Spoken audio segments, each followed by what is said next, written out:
바울이 현명한 판단을 가지고 사공들이 배를 버리고 도망하면 상륙하는 과정 속에서 많은 사람들이 죽거나 다칠 수 있으니까 도망가지 못하도록 그렇게 말을 해서 군인들이 구명정을 끊어버리고, 그리고 이제 아침이 이제 밝아오게 되는 거죠. 그때 바울이 여러 사람에게 음식 먹기를 권했다.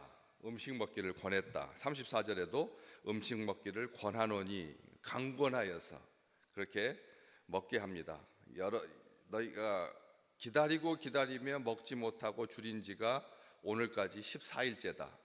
다른 사람들하고 같이 섞여 있으니까 276명 중에 자기가 한 명으로서 그냥 같이 먹지 못하고 자지 못하고 구원의 영광마저 끊긴 채 광풍에 밀려서 정신없이 그렇게 있지 아니하고 누군가는 똑바로 정신 차린 사람이 있었다는 거죠.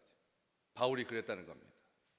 거기 안에는 바울보다 더 어린 사람들도 있었을 것입니다. 젊은 사람들도 있었고 힘 있는 군인들도 있었습니다. 그런데도 불구하고 60을 넘긴 그 바울이 정신을 똑바로 차리고 있었다는 거예요. 정신 똑바로 차린 사람이 필요하다는 겁니다. 같이 다 이렇게 지금이 언제인지 며칠인지 뭐 밤인지 낮인지 꿈인지 생시인지 모른 채 우왕좌왕하고 갈팡질팡하고 당황하고 그렇게 있지 않아요. 막연히 죽음만 바라보고 있는, 요행만 우연만 기대고 있는 그런 것이 아니라 정신을 똑바로 차리고 오늘 지금 14일째 이렇게 고생하고 있다라고 하는 것을 정확하게 말하면서 34절에 음식 먹어야 된다. 이것이 너희의 구원을 위하는 것이다. 이렇게 말하고 있습니다. 구원을 위하는 것. 우리가 음식 먹는다라고 하는 이 행위가 그냥 밥 먹는 거잖아요. 세상 사람들이 생존하기 위해서, 살기 위해서, 또 어떤 사람은 그걸 가지고 죽기 위해서 하는 거다. 죽기 위해서, 죽는 날을 향해서 한 끼 한 끼 채워지다 보면 죽음의 시간이 더 빨리 다가오는 것 아니냐.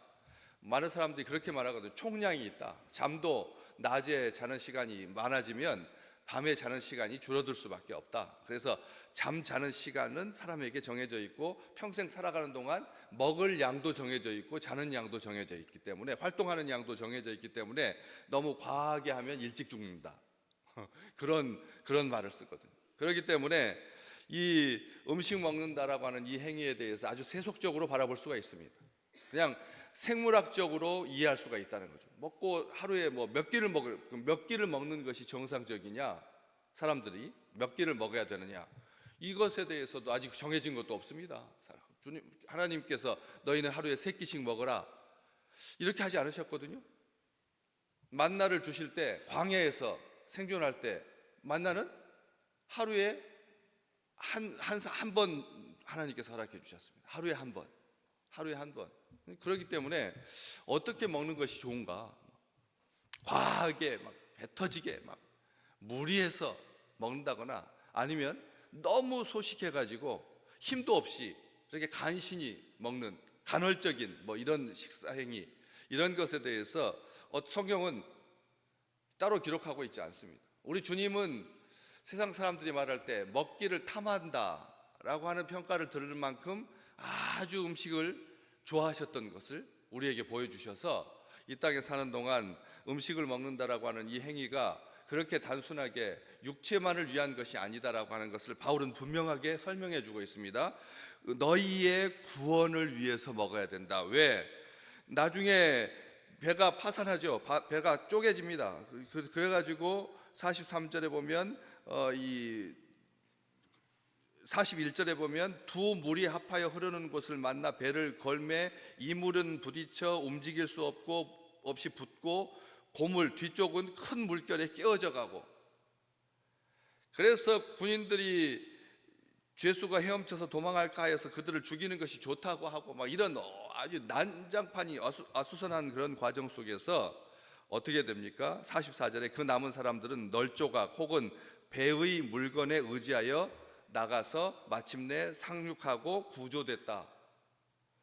이러한 일들을 바울은 미리 내다보고 음식을 잘 먹어서 몸에 힘을 비축해야 널빤지라도 잡고 있을 수 있는, 14일 동안 못 먹었으면 아무리 나이 든 사람이든지 나이 안 든 사람이든지 이런 상황 속에서는 그냥 빠져 죽을 수밖에 없다는 거죠. 우리 건강한 사람도 물에 딱 내팽개쳐지면 뇌가 정지 상태가 됩니다.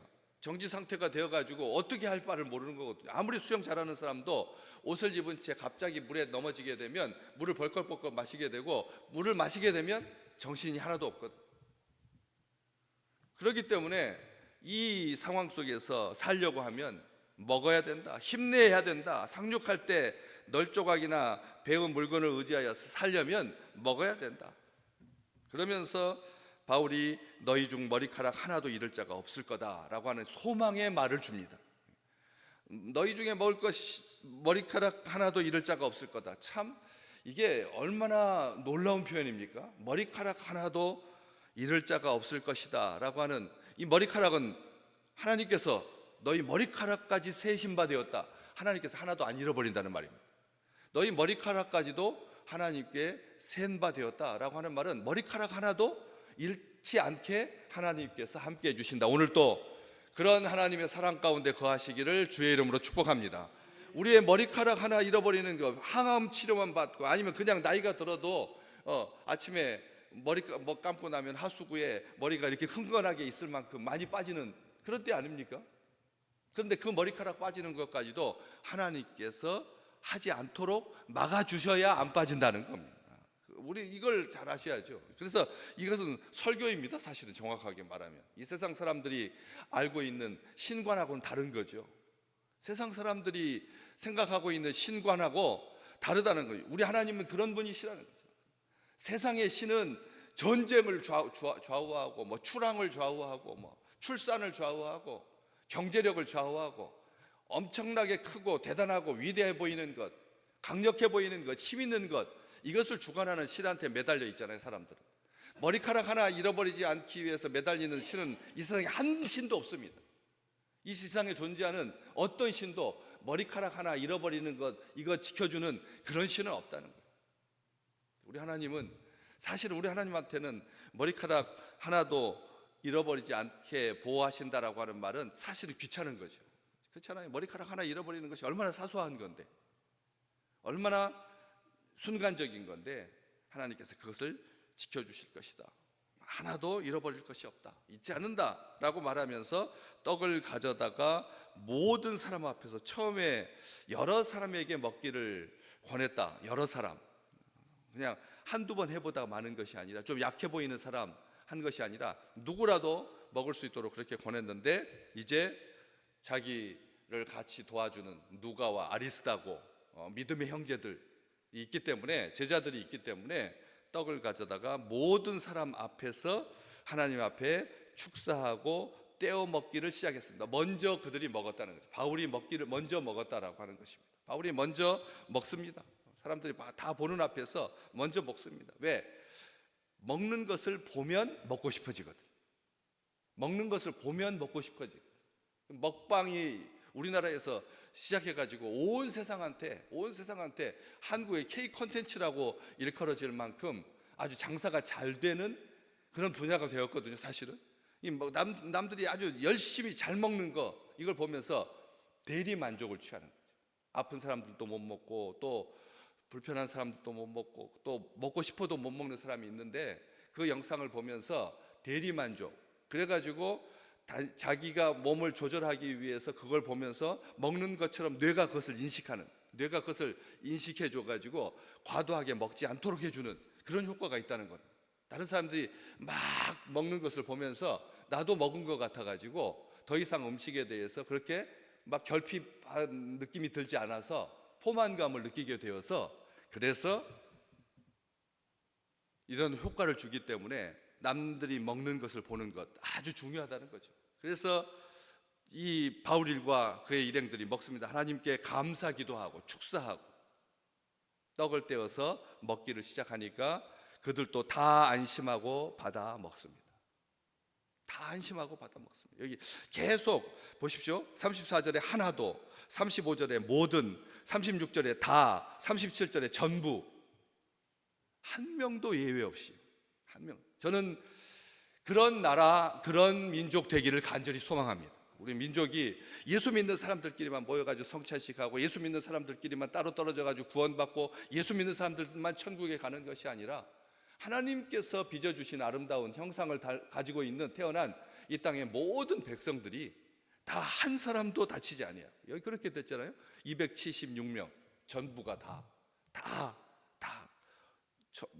지난 주에도 말씀드렸지만 여기에서 276명의 그 명은 270사람, 276사람, 남자 숫자, 그런 물리적인 숫자가 아니라고 말씀드렸습니다. 여기에서 명은 영혼이라고 말씀드렸습니다. 하나님께서 한 영혼도 잃어버리지 아니하도록, 하나님이 보시기에는 그냥 육체적인 사람, 어떤 남자 이런 존재가 아니라 하나님의 영혼이 담겨있는 그 영적인 존재라는 거예요. 다 구원받습니다. 다, 한 사람도 예외 없이 모두가 다. 그래서 이제 그 앞쪽 24절에 하나님께서 너와 함께 항해하는 자를 다 내게 주셨다. 하나님의 살아계신 하나님의 사자가 바울에게 어젯밤에 나타나서 옆에 서가지고 말해주었던 그 하나님의 그 약속이 이루어지는 거죠. 다 너에게 주셨다. 22절에 바울이 말하잖아요. 이제는 안심하거라. 너희 중 아무도 생명에는 아무런 손상이 없을 거다. 아무도 생명에는 아무런 손상도 없을 거다. 그렇게 말해주잖아요. 그러한 것들이 바울이 그렇게 환상 가운데 무의식 중에 그렇게 자기 느낌으로 말한 것이 아니라 하나님의 사자가 분명하게 말해주신 그 약속을 딱 붙들고 하나님의 말씀을 붙들고 그렇게 선포합니다. 그래서 여기서 마지막 놀라운 것 하나는 이 떡을 가져다가 모든 사람 앞에서 하나님께 축사하고 떼어 먹기를 시작했다. 어디서 많이 보던 표현이죠. 네, 성찬식 표현이죠. 성찬식 할 때 오병이어의 기적 앞에서 우리 주님께서 보여주신 마지막 최후의 만찬에서 제자들 앞에서 떡을 떼어서 찢어서 따라서 부어주시면서 먹어라 마셔라. 이것은 내 살이다. 이것은 내 피다. 주님께서 말씀하셨거든요. 고린도전서 15장에 보면 바울은 그 부분을 정확하게 해석합니다. 이것은 새 언약의 피다. 우리 주님께서 그렇게 말씀하셨다. 새 언약의 피다. 음식을 먹을 때 사실 성찬식과는 차이가 있죠. 성찬식은 모든 음식을 대표하는 겁니다. 이 땅에 살아가는 모든 존재의 영적인 양식, 육적인 양식을 대표하는 거죠. 먹고 마시는 행위가. 그렇기 때문에 성찬식하고 똑같습니다. 세상 사람들 앞에서 부끄러워하지 않습니다. 하나님께 기도하고 여기 그렇게 되어 있지 않습니까? 하나님께 축사, 하나님께 감사의 기도를 드리고. 음식을 먹을 때 우리가 분명하게 해야 됩니다. 세상 사람들이 다 보고 있고 믿지 않는 친구들하고 섞여 있고 놀이를 위한 친구 모임일지라도 거기에서 예수 믿는 주의 백성들은 감사 기도해야 되는 거죠. 짧지만 하나님 앞에 간절히 감사 기도해야 돼요. 다른 사람들이 들릴 수 있도록 기도할 수 있는 기회도 가지시기를 주의 이름으로 축복합니다. 평상시에 제가 나쁜 말이지만 꼰대처럼 굴었다면, 고문관처럼 굴었다면, 아주 우습게 말과 언행이 일치하지 않은 삶을 살았다면 친구들이 기도하라고 하겠습니까? 근데 진짜 평상시의 삶이 신실하고 거룩한 주의 백성이라면 친구들이 말하는 거죠. 저는 제가 고등학교 친구들 자주 만나지는 않습니다. 그런데 늘 만나는 친구들이 있습니다. 그래서 또 많이 만날 때도 있고요. 만나서 다 압니다. 제가 목사라는 걸. 이제는 다 목사라고 하는 걸 압니다. 그리고 중요한 순간에 기도해 달라고 합니다. 저는 참 그게 행복하더라고요.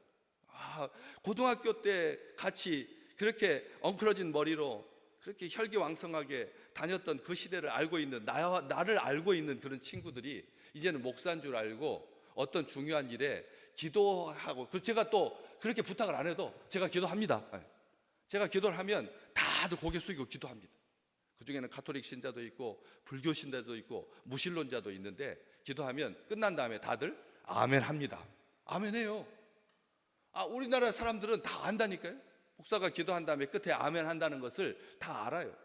그래서 아멘 하고, 불교 신자들은 다른 친구들 모였을 때 우리 다 같이 연부를 외웁시다 하는 사람은 없거든요. 그거 끝난 다음에 남이 아버지 탑을 하는 사람 아무도 없어요. 목사만 해요. 목사만. 이게 참 중요해요. 평상시의 삶이 뒷받침되지 않으면 바울이 서가지고 하나님께 축사할 때 야유라도 했을 겁니다.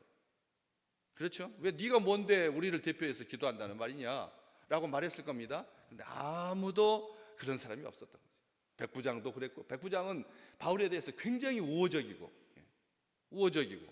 군인들도 마찬가지고 선장과 선주도 마찬가지고 이 일에 대해서 딴지를 걸거나 수도하지 않았습니다. 지금 우리가 이때가 지금 뭐 하나님께 기도할 시간이냐고, 살 국리를 해야지, 그렇게 하는 사람이 아무도 없다는 거죠. 성찬과 관련하여서, 먹는 것과 관련하여서 믿음의 백성들이 가지고 있는 생각은 분명해야 됩니다. 우리 일상적에서 식사하는 행위나 성찬식이나 똑같이 하나님 앞에 감사하기. 성찬식 할 때는 거룩한 마음이 돼가지고, 부족한 마음이 돼가지고, 연약한 마음이 돼서 하나님 앞에 간절히 기도하고, 뭐 새 살과 새 피로 살게 해달라고 간절히 구하고, 밥 먹을 때는 대충 하는 것이 아니라 똑같이 했다는 거죠. 누구나 예외 없이 성찬식 그리고 밥 먹을 때 자주 끝까지, 주님께서 다시 오실 때까지 거룩하게, 주께서 부르시는 그날까지 입에 들어가는 아름다운 음식이 거부스럽지 아니하고 부담스럽지 아니하고 행복하시기를 주의 이름으로 축복합니다. 건강이 나빠져 가지고 그 떠먹는 것 힘들어지는, 자기 입으로 떠먹을 수 없는, 떼먹을 수 없는 그런 안타까운 일이 발생하지 아니하도록 하나님께서 우리와 함께 계시고, 음식은 은총의 선물입니다. 하나님께서 우리에게 음식을 주셨다라고 하는 것은 은총입니다. 전쟁에 이르러가지고 우크라이나 21세기 같이 살고 있는데도 전쟁이 나가서 피해가지고 방공호에 숨어서 간신히 겨우 먹잖아요. 살아야 할 사랑의 신비를 이 음식을 통해서, 성찬을 통해서 함께 하나님께 감사하고 하나님의 그 임재에 참여하고, 그래서 이것을 통해서 구원받은, 마지막 성찬의 가장 중요한 의미가 성례전이라고 하거든요. 성찬을 성례전이라고 합니다. 세크라멘트, 이 용어는 로마의 군인들이 황제에게 충성을 서약하는 행위입니다. 우리가 성찬식을 하고 음식을 먹는 것은 하나님 앞에 이 음식 먹고 뭐 하려고요? 하나님 앞에 충성하려고. 하나님 앞에 충성하려고. 하나님께서 힘 주셔서 눈이 밝아져야죠. 음식 먹을 때 눈이 밝아지고 사람이 보이고 무슨 일을 해야 될지를 아는 힘이 되는 것처럼, 그렇게 생명을 바쳐서 충성을 다하는 서약의 요소가 성찬식에 있다는 것. 우리 음식 먹을 때마다 하나님 앞에 기도하고, 그리고 그 주시는 그 힘 가지고 은총적인 기회를 주신 하나님께 감사하면서 오늘 하루도 행복하고 많은 사람들과 함께 생명의 나라를, 흔들리지 않는 나라를 온전하게 누리는 우리 귀한 백성들 되시기를 주의 이름으로 축복합니다.